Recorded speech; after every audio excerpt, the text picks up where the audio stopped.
పెద్దవాళ్లని చులకనగా చూసే ఈ రోజుల్లో ఒక బామ్మగారి దీవెన ఒక కుర్రాడికి ఉద్యోగం ఎలా ఇప్పించిందో చూడండి. ఒక కుర్రాడు ఇంటర్వ్యూకి లేటవుతుందని వేగంగా వెళ్తుంటాడు.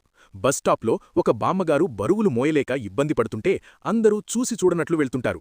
కాని ఈ కుర్రాడు ఇంటర్వ్యూ లేటైనా పర్లేదు అనుకుని ఆ బామ్మగారిని ఆ బరువులను బస్సెక్కించి సహాయం చేస్తాడు. ఆ బామ్మ చల్లగా ఉండు నాయనా అని దీవిస్తుంది. ఆ కుర్రాడు ఆఫీస్కు వెళ్లేసరికి ఇంటర్వ్యూ అయిపోతుంది. మేనేజర్ చాలా కోపంగా టైం సెన్స్ లేనివాడికి జాబ్ ఇవ్వం అని గెంటేస్తాడు. నిరాశగా వెళుతుండగా ఆఫీస్ రూమ్ తలుపు తెరుచుకుని ఆ కంపెనీ ఓనర్ బయటికొస్తుంది. ఆశ్చర్యం!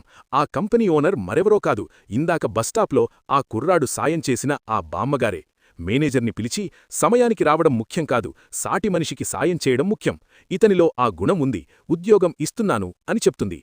గుర్తుంచుకోండి ఫ్రెండ్స్, పెద్దల దీవెనలకు, మనం చేసే మంచి పనులకు చాలా శక్తి ఉంటుంది. మీకు ఇలాంటి అనుభవం ఉంటే కమెంట్లో చెప్పండి. వీడియో నచ్చితే లైక్ చేయండి.